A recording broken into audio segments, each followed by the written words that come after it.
各位乐龄养生的朋友们，大家好啊，我是知夏。今天这期节目，我可要跟大家分享一个能让心里暖洋洋的好消息。这关系到咱们家里每一位爷爷奶奶、姥姥姥爷的切身福利。对，就是咱们一直挂在心上的2026年敬老红包。从现在开始啊，这个红包已经正式开放，可以申请领取啦。听到这个好消息，我猜很多朋友跟我的心情一模一样，又是高兴又是着急，恨不得马上把所有细节都弄个明明白白。大家尽管放心，今天咱们就把这个政策从头到尾掰开揉碎的讲清楚，保证让大家听得懂、理得清，也能清清楚楚、明明白白的把这份社会的关怀稳稳当当的传达给咱家的老宝贝们。如果觉得张之夏讲的这些信息有用，拜托您给乐龄养生点个订阅，按一下旁边的小铃铛，您的每一次支持都是我坚持下去的最大动力。也特别欢迎大家在下方的评论区留言，咱们一块分享，互相提个醒，这样才能一路平安顺遂。咱们先把这个最核心、大家最关心的问题说透，那就是这个敬老红包到底谁能领，又能领到多少实实在在的优惠呢？根据最新的政策，2026年的敬老红包是发给全台每一位年满70周岁及以上的长辈的。只要年龄到了这个门槛，每一位符合条件的老人家都可以一次性领取到5000元新台币的现金补贴。可能有朋友会下意识的比较，这个数额和往年比是多了还是少了？这里我给大家吃一颗大大的定心丸，今年的补贴额度保持了非常稳定的保障力度，依然是5000元，这份稳定本身就是一种承诺。大家可千万别小看这5000块钱，对于咱们节俭了一辈子的长辈来说，这笔钱能派上实实在在的用场，贴补到生活的角角落落。不管是用来支付每天离不开的柴米油盐，每个月固定的水电杂费，还是买点需要的常备药品，添置些营养品，甚至是想去老年大学报个书法班、绘画课，参加社区组织的唱歌、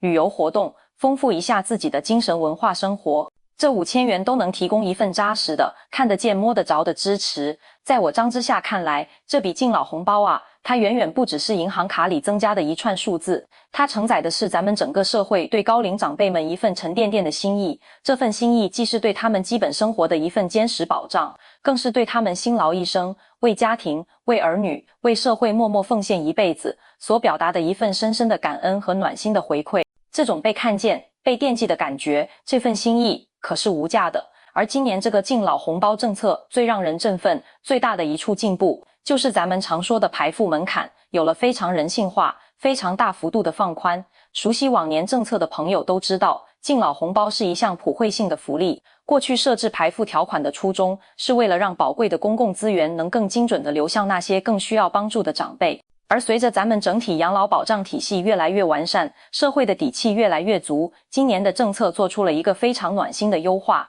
把过去一些比较严格、不够有弹性的限制条件给拿掉了。这样一来，就能让更多仅仅因为一点点细微差距而没能达标的年满70岁的长辈，顺顺利利地被纳入到福利的温暖怀抱里。这个调整带来的效果，那可是立竿见影的。我给大家说一个数字，大家就明白了。预估今年能够领到敬老红包的老年朋友，要比去年足足增加了8万人。您想想，这8万个新增的名额背后，就是8万个家庭的期盼和喜悦啊！以前确实有不少叔叔阿姨，就因为收入或者资产比标准线高了一点点，就那么一点点，很遗憾的与这份福利擦肩而过，心里总留着个就差一点的小疙瘩。今年门槛这一放宽，这部分长辈们惦记了很久的心愿终于可以实现了。这个改变不仅仅是大范围地扩大了政策的覆盖面，更重要的是，它让敬老爱老这个传统美德真真正正地落了地，生了根，让每一位高龄长辈都能切身体会到社会发展带来的红利，再也不必有那种错过了温暖的惋惜。说到这，肯定有朋友要问了，之夏啊，你光说门槛放宽了，到底放宽在哪些具体的地方呢？能不能给咱细说说，让咱心里更有底？没问题，咱们这就把政策调整的细节一条一条的讲清楚。今年的敬老红包政策在资产和所得的认定标准上做得更加细致，更加贴近长辈们的实际生活状况了。主要的调整和最近通过的老年福利相关法律草案的精神是一脉相承的，重点有2大部分。这第一呢，是大幅度提高了财产和所得的认定上限。具体来说，除了农业所得之外，个人的综合所得总额门槛现在同步调高到了60万元新台币，同时，个人名下所有的土地和房屋的财产总价值门槛也提高到了1025万元新台币。这个上调可不是小数目，它就让更多普通情况的、有一定基本生活基础但绝不宽裕的长辈能够符合领取资格了，让政策的阳光照到了更多人的身上。这第二项调整就更贴心了，它优化了资产核算的范围，让认定标准更接地气，更有人情味。比如说，长辈们唯一的那套自己居住的房子，也就是安身立命的家，现在正式删除了扣除额的上限，也就是说，这套自住房完全不纳入严格的资产核算了。这真正落实了居住正义，不让房子成为长辈们享受基本福利的负担。再比如，子女们平时给的赡养费，那是孝心的体现。或者长辈自己偶尔做点零工，有点微薄的零星收入，在核算所得的时候，也会给予更宽松、更有弹性的考量，不再像过去那样一刀切了，充分考虑到了长辈生活的实际情况，而且政策还明确说了，未来每4年都会根据消费者物价指数的增长情况，以及公告土地现值的调整幅度，来重新检讨和调整这个排富门槛。这就建立了一个能够与时俱进的动态机制，让政策永远跟得上时代的发展，跟得上生活成本的变化，确保福利的时效性。简单来说，现在评估长辈的经济状况方式更灵活、更合理了，既保留了对弱势长辈的精准扶助，也让更多收入稳定但并不富裕的普通长辈能够符合条件，真正做到了福利政策普惠性和针对性的完美平衡。这个设计真的非常用心。除了排富门槛放宽这个大亮点，今年敬老红包的申请流程也延续了过去一直坚持的便民设计，整个思路就是最大限度的方便长辈，减少他们的麻烦。考虑到很多高龄长辈的身体状况，以及一部分长辈对智能手机、电脑这些电子设备操作起来不那么熟练，今年的政策还是以免申请及给付为主要方式，自行申报只是辅助手段。也就是说，绝大多数符合条件的长辈完全不用为了这个事专门跑一趟，也不用费心准备各种各样的证明文件。相关的政府部门会通过跨部门的大数据比对，自动筛选出符合资格的人员名单，经过规定的公示期，并且没有人提出异议之后，就会直接把5000元敬老红包足额汇入长辈指定的账户里。这真正做到了让数据多跑路，让长辈少跑腿，甚至不跑腿，坐在家里就能领到这份好康，简直是太省心了。这里呀，张之夏必须提醒大家几个非常关键的时间节点，咱们可得留心记一下，或者告诉家里的子女晚辈，千万别错过了重要信息。首先是名单公示的时间，相关部门会在最近通过政府的官方网站、政务公众号、各个社区的公告栏等等这些官方渠道统一公布符合条件的人员名单。这个公示期呢，一般是7个工作日，大家一定要多留意这些官方的信息发布平台，及时去核对一下自己或者家中长辈的信息是不是准确无误。如果在公示期间您发现个人信息有错误，或者您认为自己明明符合条件，却没有在名单里看到自己的名字，这时候也不要着急，完全可以通过政策指定的线上异议通道，或者去线下的服务窗口提交异议申请。相关部门会在公示期结束之后，及时进行核查和复核，并且把处理结果反馈给申请人，一定会切实保障好每一位老人的合法权益，这一点大家完全可以放心。第二个关键时间点就是红包发放、资金入账的时间。按照往年的惯例和今年政策的安排，预计在名单公示结束之后的15个工作天内，敬老红包就会陆续汇入大家的账户了。这笔钱通常会汇入2个地方，一个是和您健保卡绑定的那个金融账户，也就是健保卡金融账户，另一个就是您事先指定的本人银行账户。部分县市也支持汇入敬老悠游卡的金融账户。这里我要特别提醒各位长辈和家里子女一声，最好提前确认一下这些账户的状态是不是正常，比如您的健保卡金融功能到底开通了没有，您指定的那个银行账户是不是在正常使用，有没有因为太久没用被冻结。如果您选择用敬老悠游卡接收，也要看看卡片有没有超过有效期，把这些准备工作做在前面，就能避免因为账户的小问题影响到款项的顺利入账，让好事办得更加顺畅。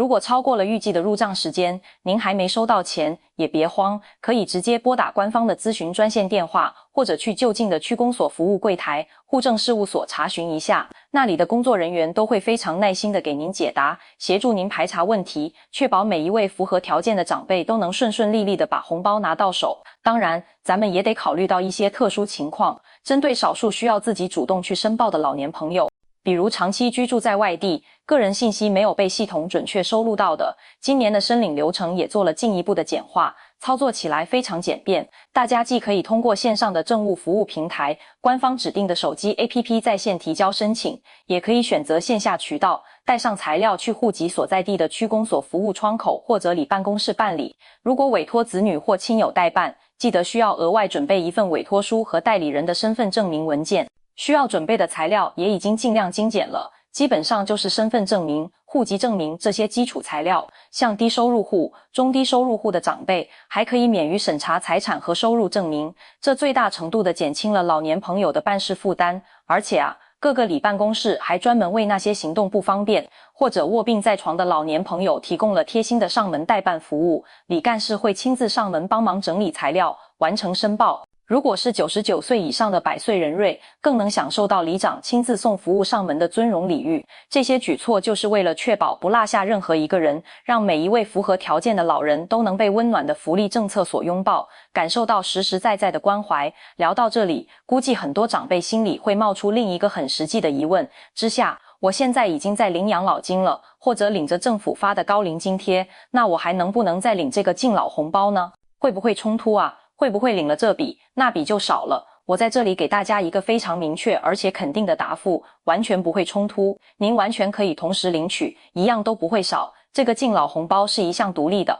普惠性的老年福利，它和咱们平常领的养老保险年金、各种高龄津贴、健保补助等等其他所有的长期照顾福利都是并行不悖、互不影响的。符合条件的长辈可以同时享有这些福利，绝对不会因为您领了其中某一项，就取消您领取另一项的资格。这种福利加成的效果，就像是为长辈的晚年生活又多编织了一层牢固的安全网，能让大家的老年日子过得更安心、更踏实，后顾之忧又少了一些，这是多好的事情啊！很多朋友也特别关心，今年新增的这8万个领取名额，主要是覆盖了哪些老年群体呢？从政策调整的方向和实际的认定情况来看，新增的名额主要集中在2类长辈群体身上。第一类就是以往因为资产或者收入稍微超出一点就标准而被挡在门外的普通老年群体，他们大多有自己的房子住，有一定的基本生活基础，但每个月的养老金或者收入其实并不高，生活上需要精打细算，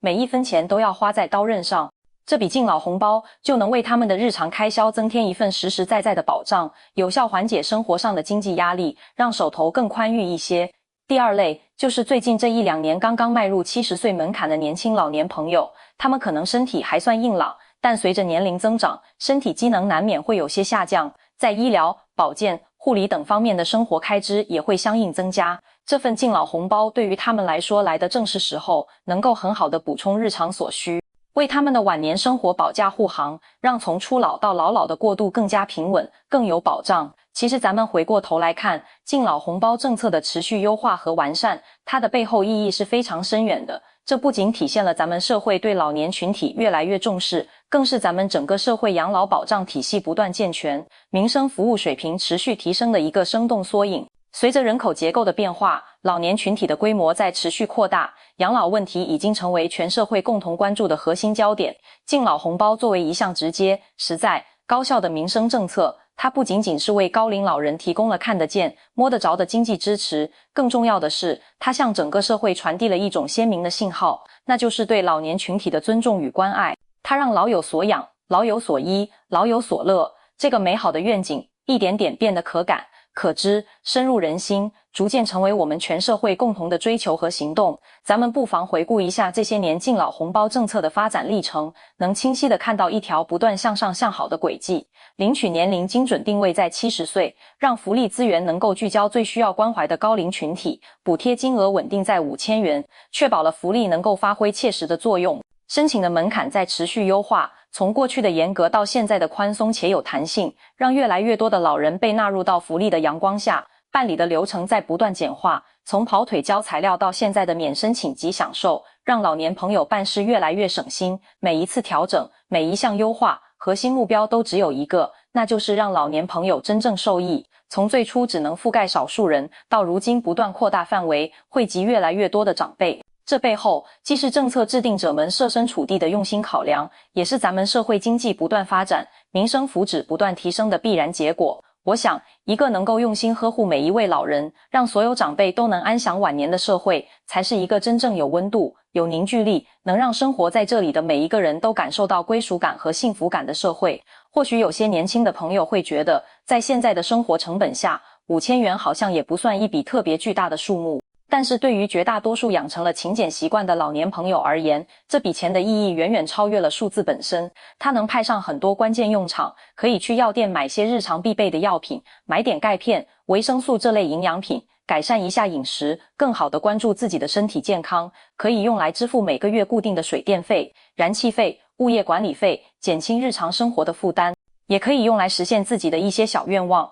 比如报名参加老年大学的书法课、绘画班，或者参与社区组织的唱歌、旅游活动，给自己的退休生活找点乐子，让自己的精神文化生活丰富多彩起来，晚年过得更有滋味，更有乐趣。更重要的，这份敬老红包，它承载着全社会对老年群体的牵挂和惦念，它让长辈们能真切地感受到自己没有被快速发展的时代所遗忘，自己一辈子的付出始终被看见、被重视、被感恩。这份精神层面的慰藉和温暖，是任何物质都无法替代的宝贵财富，它让长辈们觉得活得有尊严、有价值。这里张之夏也要特别郑重地提醒各位亲爱的长辈们，当咱们顺利领到这笔敬老红包之后，一定要好好的、有计划的来使用它。一方面，要优先照顾好自己和家人的基本生活与健康需求，可以预先储备一些必要的药品和生活物资，确保日常开销没有后顾之忧。另一方面，也是当前非常重要的一点，那就是务必要提高警惕，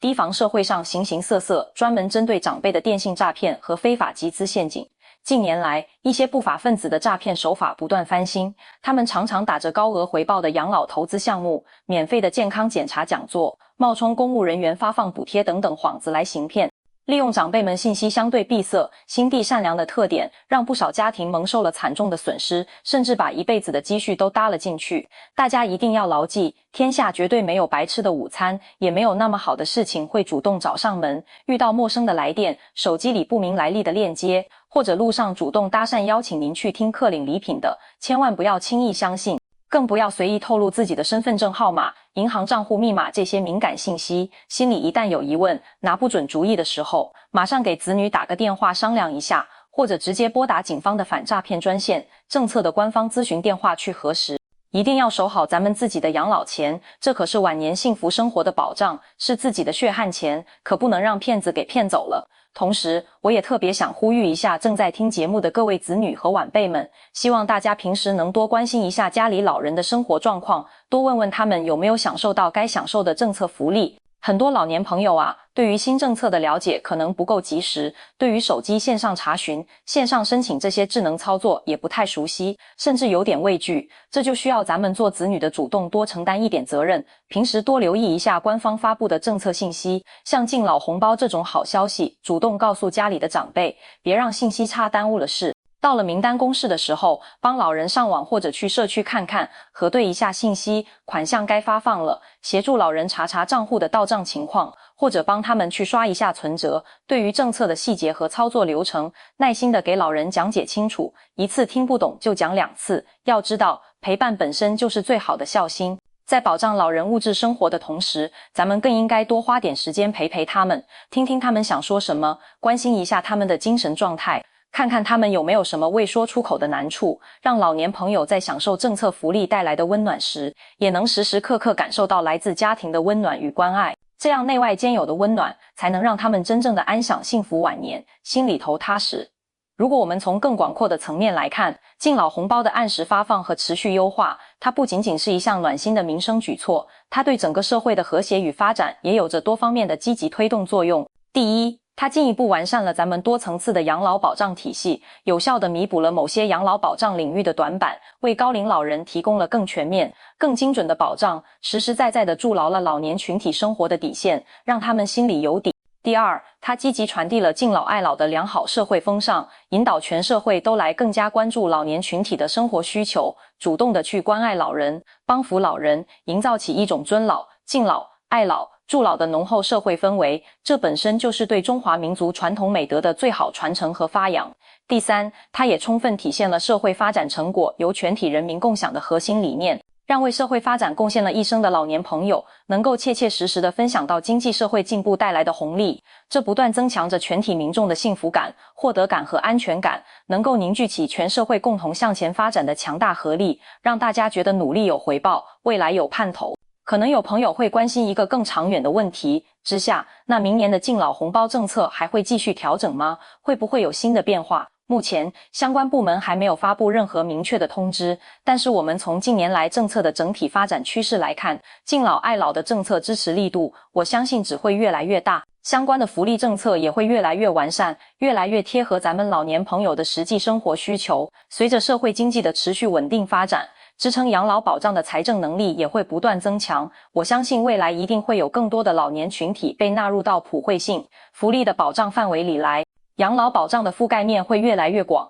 保障的水平会越来越优，服务的质量也会越来越好，让福利的阳光普照。我们也满心期待未来的敬老政策能够更精准地对接老年朋友们多元化、个性化的需求，推出更多贴合实际的福利举措，解决好长辈们在养老、医疗、精神文化生活、长期照顾等各个方面遇到的难题，让每一位老年朋友都能安享一个有尊严、有品质、幸福安康的晚年生活，这才是我们最终追求的目标。好啦，各位乐龄养生的朋友们，今天关于2026年敬老红包政策的详细解读到这里就全部结束了。非常感谢各位听众朋友的耐心收听。如果您身边有70岁以上的老年朋友，请一定记得第一时间把这个好消息告诉他们，让这份暖心的福利惠及更多的人，让更多的老年朋友享受到政策的关怀。最后不要忘记订阅乐龄养生，我是张之夏，咱们下次再见。